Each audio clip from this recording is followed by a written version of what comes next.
ఈరోజు నేను ఈ వీడియోలో క్యారెట్ బీట్రూట్ పచ్చడి ఎలా చేసుకోవాలో చూపించబోతున్నాను. ఇది బాగుంటుందండి టేస్ట్. మనకి ఇడ్లీ దోశల్లోకి బాగుంటుంది అండ్ అట్లాగే రైస్లోకి కూడా బాగుంటుంది. అండ్ ప్రాసెస్ కూడా చాలా అంటే చాలా సింపుల్ ప్రాసెస్ ఇది. సో లేట్ చేయకుండా ఈ ప్రాసెస్లోకి అయితే వెళ్ళిపోదాము. క్యారెట్ బీట్రూట్ చట్నీ ఎలా తయారు చేసుకోవాలో దానికోసం ముందుగా క్యారెట్, బీట్రూట్, పచ్చిమిరపకాయలు అండ్ అలాగే టమాటో ఇలా కట్ చేసుకుని పెట్టుకోండి. ముందుగా ఒక ప్యాన్లోకి ఆయిల్ యాడ్ చేసుకుని క్యారెట్, బీట్రూట్ అండ్ అట్లాగే పచ్చిమిరపకాయలు కూడా యాడ్ చేసుకుని పచ్చిమిరపకాయలు ఇలా మధ్యలో కట్ చేసుకుని యాడ్ చేసుకోండి. అండ్ అలాగే క్యారెట్ క్వాంటిటీనే ఎక్కువ ఉండాలండి బీట్రూట్ కంటే. బీట్రూట్ నేను ఒక పెద్ద సైజ్ బీట్రూట్ ఒకటి తీసుకుని అందులో హాఫ్ అయితే యాడ్ చేస్తున్నాను. సో యాడ్ చేసుకుని ఇవి కొంచెం మెత్తబడే వరకు ముక్క మెత్తబడే వరకు ఫ్రై చేసుకోవాలి.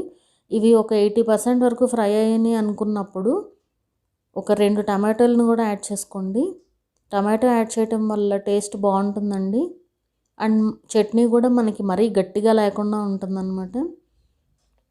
ఇలా టమాటో కూడా చక్కగా కుక్ అయిపోయిన తర్వాత ఒక స్పూన్ జీలకర్ర అండ్ అట్లాగే 3 వెల్లుల్లిపాయలు ఇలా తీసుకుని యాడ్ చేసుకోండి. అండ్ అట్లాగే పసుపు కూడా యాడ్ చేసుకోండి.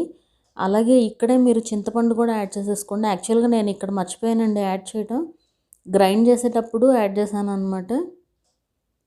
సో మీరు చింతపండు కూడా ఇక్కడ యాడ్ చేసుకోవచ్చు. అలాగే ఒక మిక్సీ జార్ తీసుకుని కొద్దిగా ఉప్పు యాడ్ చేసుకుని ఇవి కంప్లీట్గా ఆరిపోయిన తర్వాత ఈ మిక్సీ జార్లోకి యాడ్ చేసుకుని పేస్ట్ లాగా చేసేసుకోండి.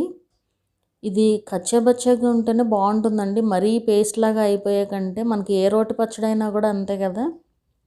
సో ఇలా గ్రైండ్ చేసుకుని పెట్టుకోండి. ఒక బౌల్లోకి తీసుకుని పక్కన పెట్టుకోండి. ఇప్పుడు ఒక ప్యాన్ తీసుకుని అందులోకి ఆయిల్ యాడ్ చేసుకుని ఎండుమిరపకాయలు, శనగపప్పు అండ్ అలాగే మినప్పప్పు, ఆవాలు, జీలకర్ర అలాగే కరివేపాకు కూడా యాడ్ చేసుకోండి. జీలకర్ర వచ్చి ఆప్షనల్ అండి ఇక్కడ. ఆల్రెడీ మనం చట్నీలో యాడ్ చేసుకున్నాం కాబట్టి. అలాగే కరివేపాకు కూడా యాడ్ చేసుకొని ఫ్రై చేసుకోవాలి. ఇవన్నీ కూడా చక్కగా ఫ్రై అయిపోయిన తర్వాత తీసుకుని వెళ్ళి చట్నీలో యాడ్ చేసుకుని మిక్స్ చేసుకున్నామంటే మన క్యారెట్ బీట్రూట్ చట్నీ అయితే రెడీ అయిపోతుందండి. సో ఒకసారి ట్రై చేయండి. ఇది రైస్లోకే కాదండి మనకి టిఫిన్స్లో కూడా బాగుంటుంది, ఇడ్లీ దోశల్లోకి కూడా. వీడియో నచ్చితే లైక్ చేయండి. అట్లాగే ఇంకా వీడియోస్ చూసి నచ్చితే కనుక లైక్ చేసి షేర్ చేసి ఛానల్ని సబ్స్క్రైబ్ చేసుకోండి. మరొక మంచి వీడియోతో మళ్ళీ కలుద్దాము.